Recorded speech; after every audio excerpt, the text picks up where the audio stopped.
La religión demostrada.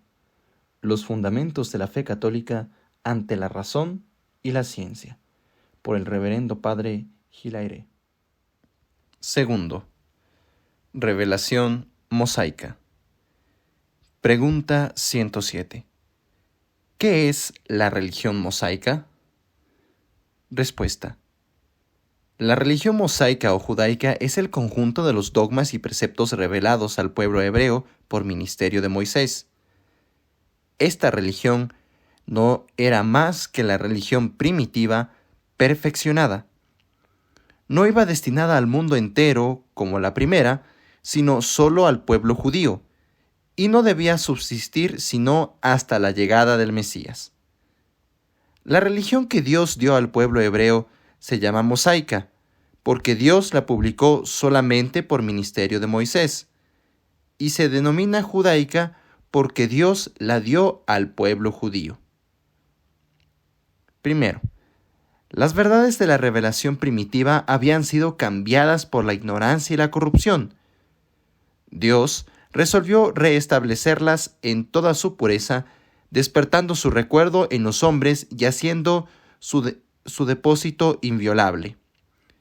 Con este fin, eligió para sí un pueblo particular, al que rodeó de una especial protección y preservó de la corrupción universal. Hizo que Moisés libertara a los descendientes de Jacob de la cautividad de Egipto y los constituyó en nación. A este pueblo privilegiado se le confió el depósito de la revelación y la promesa de un futuro redentor, esperado bajo el nombre de Mesías. Esta promesa debía transmitirse hasta el advenimiento del Salvador, época en la cual la ley judaica, cumplida su misión, debía ser abrogada. Segundo, la revelación mosaica tenía un triple fin. A. Conservar las verdades de la religión natural y los dogmas de la revelación primitiva. B. Confirmar y precisar los preceptos de la moral natural. C. Desenvolver las profecías del Mesías, dando los pormenores de su vida, de sus obras y de su reino. Esclavitud de los hebreos hacia el año 1600 a.C. Los descendientes de Jacob se multiplicaron tan rápidamente en Egipto que 2 siglos después de la muerte de José, formaban un verdadero pueblo. Este crecimiento alarmó a los egipcios y uno de sus reyes, Ramsés II, condenó a los hebreos a los trabajos más duros y a construir diques sobre el Nilo, murallas en torno de las ciudades y pirámides de una elevación prodigiosa. Por último, el faraón ordenó que todos los hijos varones de este pueblo fueran arrojados a las aguas del Nilo apenas nacidos. Todo lo que acontecía a los judíos era una figura de lo que debía suceder más tarde a la iglesia. El crecimiento prodigioso de los hijos de Jacob era la figura de la multiplicación de los cristianos en medio de las persecuciones. Nacimiento de Moisés, año 1571 a.C. En ese momento nació en la familia de Amram, de la tribu de Leví, Moisés, el personaje más grande del Antiguo Testamento, aquel que, entre todos los hombres, tuvo más familiares y continuadas comunicaciones con Dios. Su historia se divide en 3 periodos de 40 años cada uno. Expuesto en el Nilo, es salvado de la muerte providencialmente por la hija del faraón, que la adopta y que le da el nombre de Moisés, es decir, salvado de las aguas. La princesa le hizo instruir en la corte del rey, en todas las ciencias cultivadas en Egipto. A la edad de 40 años, Moisés dejó el palacio del rey a fin de ir a consolar a sus hermanos los hebreos, que gemían bajo el yugo de una cruel esclavitud. Graves circunstancias le obligaron a huir a la tierra de Madián, cuyo jefe, llamado Jetro, le recibió y le dio a su propia hija Séfara por esposa.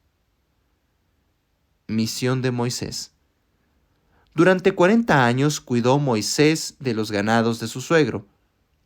Un día advirtió sobre el monte Horeb una zarza que ardía sin consumirse, y, como se aproximara para contemplar de cerca el extraño fenómeno, oyó una voz que, saliendo de la zarza, le decía: «Yo soy el Dios de Abraham, de Isaac y de Jacob.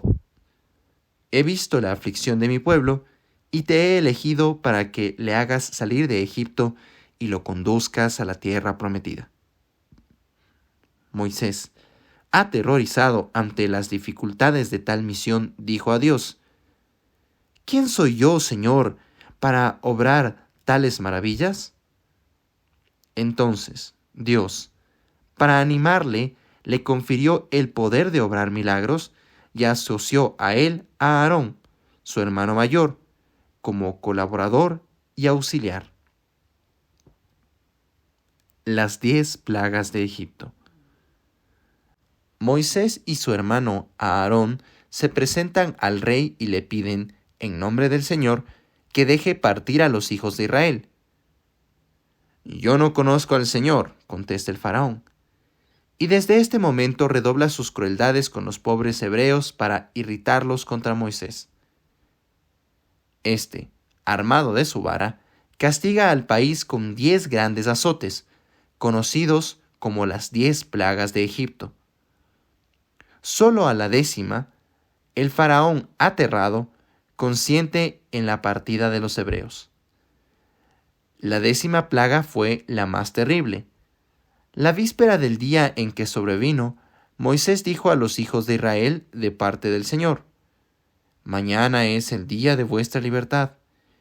Esta noche, en cada familia, sacrificaréis un cordero sin mancha, cuyos huesos no romperéis.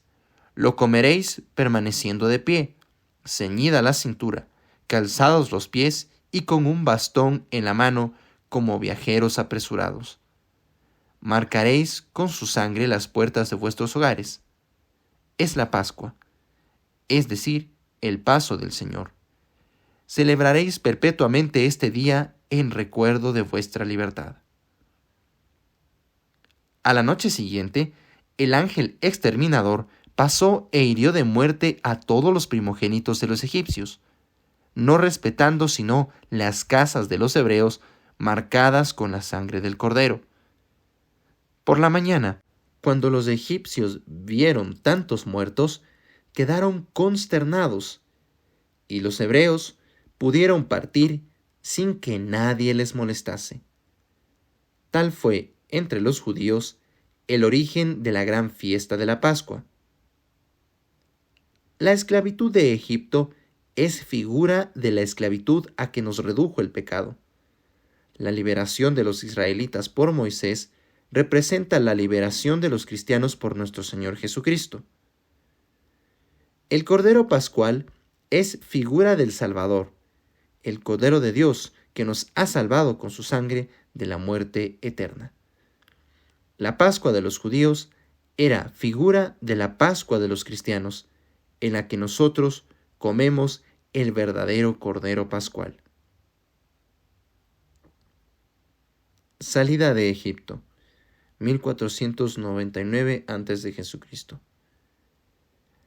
Los hebreos partieron de la ciudad de Ramsés o Ramesés en un número de 600,000, sin contar los viejos, las mujeres y los niños menores de 20 años.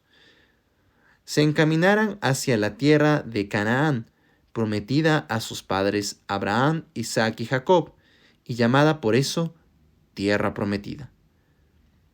El primer prodigio que Dios obró en favor de su pueblo fue guiarlo en su camino mediante una columna de nubes luminosas durante la noche y opacas durante el día, para protegerlos contra los ardores del sol. Este milagro continuó 40 años, durante toda la permanencia de los judíos en el desierto. Desde el seno de esta nube, Dios hablaba a Moisés. Paso por el Mar Rojo. El segundo milagro del Señor en favor de su pueblo fue el paso por el Mar Rojo. El faraón se arrepintió bien pronto de haber dejado salir a los hebreos, cuyos trabajos eran tan útiles a su nación. Salió, pues, en su persecución con un gran ejército, y los alcanza a orillas del Mar Rojo. El terror se apoderó de los judíos. Pero Dios dijo a Moisés: extiende las manos sobre el mar, y las aguas se dividirán para dejar paso a los hijos de Israel. Obedeció Moisés, y las aguas se dividieron, formando a derecha e izquierda como dos grandes murallas que permitieron a los hebreos pasar a pie enjunto por el lecho del mar. Los egipcios, a su vez, penetraron en el mar persiguiendo a los hebreos. Pero Moisés, obedeciendo otra vez a Dios, tendió nuevamente la mano e inmediatamente las aguas ocuparon su primitivo lugar, envolviendo a los egipcios con sus carros y caballos. Ante testimonios tan patentes de la protección divina, Moisés y los hebreos cantaron un himno de acción de gracias. El desierto de Arabia. Los israelitas, después del paso por el Mar Rojo, se hallaron en medio de un vasto desierto donde no tardaron en sentir la falta de las cosas más necesarias para la vida, por lo que empezaron a murmurar. Moisés oró al Señor, el cual escuchó sus ruegos, y aquella misma noche una cantidad innumerable de codornices cayó sobre el campo. Moisés les predijo otro alimento para el siguiente día. Al romper el alba, la tierra apareció cubierta de una especie de escarcha blanca, cuyos granos, parecidos al granizo, sabían a flor de harina amasada con miel. Era el maná. Este alimento prodigioso cayó del cielo todas las mañanas durante 40 años, y cada uno recogía una medida bien llena. La víspera del sábado, la medida debía ser doble, porque el maná no caía en día de descanso. Dios quería de esta manera enseñar a su pueblo a santificar el día séptimo. En Rafidim, el pueblo se siente acosado por abrasadora sed. Moisés, guiado por el Señor, se aproxima a la roca de Horeb, la golpeó con su vara e hizo brotar en ella una copiosa fuente. Los amalecitas, pueblo del desierto, atacan a los hebreos para oponerse a su marcha. Moisés envía a Josué con un cuerpo de tropas escogidas para rechazar el ataque, mientras él se retira a la cima de un monte y ora allí durante el combate. Cuando Moisés levanta las manos al cielo, los amalecitas serán derrotados, mientras que cuando por cansancio las dejaba caer, los amalecitas triunfaban. Mandó por tanto que les sostuvieran los brazos levantados hasta la noche, y los israelitas obtuvieron una completa victoria. Tan grande es el poder de la oración. El paso por el Mar Rojo representa el bautismo, necesario a los hombres para entrar en la verdadera tierra prometida. El desierto que debían atravesar los judíos es imagen de esta vida que hay que atravesar antes de llegar al cielo. El maná es figura de la Eucaristía, pan vivo bajado del cielo y destinado a sostener las almas fieles durante su peregrinación hacia la tierra prometida de la eternidad. Los amalecitas son figura del demonio y de todos aquellos de quienes se vale para impedir que los cristianos se salven. Hay que combatir como Josué y orar como Moisés en nombre de nuestro Señor Jesucristo, quien, por los méritos de su cruz, da la victoria a todos los que hoy le invocan. el Sinaí. Promulgación de la ley. 47 días después de su salida de Egipto, los hebreos levantaron sus tiendas al pie del monte Sinaí. Dios llamó a Moisés a lo alto de la montaña y le ordenó repetir sus palabras a los hijos de Israel. He aquí lo que dice el Señor. Ya habéis visto de qué manera os he librado de los egipcios. Por consiguiente, si escucháis mi voz y guardáis mi alianza, seréis mi pueblo. Los hijos de Israel respondieron como un solo hombre: nosotros obedeceremos al Señor. Purificaos pues, insistió Moisés, porque dentro de 3 días Dios descenderá ante vosotros sobre la montaña y escucharéis su voz. Había despuntado la aurora del 3er día cuando repentinamente una nube densa cubre la montaña, en medio de relámpagos y truenos. El pueblo, aterrorizado, distingue la voz del Señor, que publica el Decálogo o los 10 mandamientos. Primero, yo soy el Señor Dios vuestro que os he librado de la esclavitud de Egipto.